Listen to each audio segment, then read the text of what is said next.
চড়া সুদে ঋণ নিয়ে স্বামীকে বিদেশে পাঠিয়ে শেষমেশ পরিবারকে চোখের জলে ভাসালেন স্ত্রী। ভাগ্যের চাকা ঘোরাতে গিয়ে যে ঋণের বোঝা মাথায় নিয়েছিলেন, সেই বোঝাই শেষ পর্যন্ত কাল হল। বরিশালের হাটখোলা এলাকায় দারিদ্র্যের কষাঘাত থেকে মুক্তি পেতে গিয়ে ঋণের জালে আটকে পড়া ওই গৃহবধূর কাণ্ড আজ গোটা জেলায় আলোচনার কেন্দ্রবিন্দু।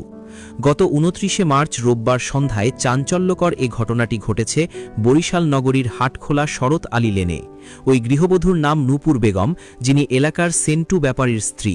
তাদের সংসারে রয়েছে দুটি ফুটফুটে কন্যা সন্তান। অভাবের সংসারে সচ্ছলতা ফেরাতে বুক ভরা আশা নিয়ে নিজের স্বামীকে সৌদি আরবে পাঠিয়েছিলেন নূপুর। কিন্তু সেই স্বপ্ন যে কয়েকদিনের মাথায় দুঃস্বপ্নে পরিণত হবে, তা হয়তো জানা ছিল না কারোরই। পারিবারিক সূত্রে জানা গেছে, সংসারের চরম অভাব অনটন দূর করতে ২ সপ্তাহ আগে সেন্টু ব্যাপারীকে সৌদি আরবে পাঠানো হয়। স্বামীকে বিদেশে পাঠাতে গিয়ে নূপুর বেগম তার মামার কাছ থেকে ২ লাখ টাকা এবং বিভিন্ন সমবায় সমিতি ও মানুষের কাছ থেকে চড়া সুদে মোটা অঙ্কের ঋণ গ্রহণ করেন। লক্ষ্য ছিল স্বামী প্রবাসে গিয়ে টাকা পাঠালে সেই ঋণ পরিশোধ করে পরিবারের মুখে হাসি ফোটাবেন। কিন্তু বাস্তব চিত্র ছিল ভিন্ন। স্বামী সৌদি আরবে পৌঁছালেও কাজ পেতে দেরি হওয়া এবং হাতে পর্যাপ্ত টাকা না থাকায় বাড়িতে কোনো অর্থ পাঠাতে পারেননি। অন্যদিকে ঋণের কিস্তি আদায়ের জন্য পাওনাদারদের চাপ বাড়তে থাকে। একদিকে সংসারের খরচ চালানোর অভাব, অন্যদিকে ঋণের কিস্তির খড়গ। এই দ্বিমুখে চাপে নূপুর বেগম মানসিকভাবে ভেঙে পড়েন। প্রয়াত নূপুর বেগমের বড় মেয়ে সিনথিয়ার ভাষ্যমতে, তার মা সংসারের দারিদ্র্য দূর করতে আপ্রাণ চেষ্টা করেছিলেন। মামার কাছ থেকে নেওয়া ২ লাখ টাকাসহ বিভিন্ন উৎস থেকে নেওয়া ঋণের টাকা দিয়ে বাবাকে বিদেশ পাঠানোর পর থেকেই মা চরম দুশ্চিন্তায় ছিলেন। গত কয়েকদিন ধরে তাদের ঘরে খাবারের অভাবও দেখা দিয়েছিল। ঠিকমতো খাবার না পাওয়া এবং পাওনাদারদের ক্রমবর্ধমান চাপের কথা ভেবে তার মা সারাক্ষণ কান্নাকাটি করতেন।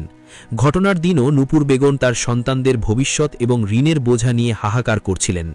প্রতিবেশীরা জানিয়েছেন, রোববার নূপুর বেগমের হাতে ঋণের কিস্তির বই দেখা গিয়েছিল। তখন তিনি অত্যন্ত বিমর্ষ ছিলেন।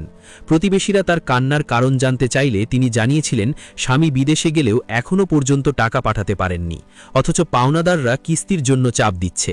দেনার দায়ে তার মাথা কাজ করছে না এবং সন্তানদের মুখে খাবার তুলে দেওয়ার মতো সামর্থ্যও তার নেই। এই মানসিক যন্ত্রণা সইতে না পেরে শেষ পর্যন্ত তিনি স্বেচ্ছায় প্রাণত্যাগের পথ বেছে নেন। ঘটনার খবর পেয়ে পুলিশ ও সিআইডির ক্রাইম সিন ইউনিট ঘটনাস্থলে পৌঁছয় এবং তারা প্রয়াত গৃহবধূর ঘর থেকে আলামত সংগ্রহ করে এবং ঘটনার প্রকৃত কারণ খতিয়ে দেখার আশ্বাস দেয়। এলাকাবাসীর মতে, ক্ষুদ্র ঋণ এবং চড়া সুদে নেওয়া ধারের টাকা অনেক সময় সাধারণ মানুষের জন্য প্রয়াণ ভাদ হয়ে দাঁড়ায়। নূপুর বেগমের ক্ষেত্রেও সেই নির্মম সত্যটিই ফুটে উঠেছে। মায়ের এমন আকস্মিক প্রাণত্যাগে 2 কন্যা সন্তান এখন দিশাহারা। প্রবাসে থাকা স্বামী সেন্টু ব্যাপারীও পরিবারের এই চরম বিপর্যয়ের খবর শুনে শোকে স্তব্ধ। যে সুখের আশায় তিনি মরুভূমির দেশে পাড়ি জমিয়েছিলেন, সেই সুখের আগেই ঘর থেকে চিরতরে বিদায় নিলেন তার জীবনসঙ্গিনী। বর্তমানে ওই এলাকায় থমথমে পরিস্থিতি বিরাজ করছে এবং প্রয়াত গৃহবধূর আর্তনাদে ভারী হয়ে উঠেছে বাতাস। 2 শিশুর ভবিষ্যৎ এবং অনাদায়ী ঋণের দায়ভার এখন কার কাঁধে পড়বে, সেই প্রশ্নই এখন সবার মুখে মুখে।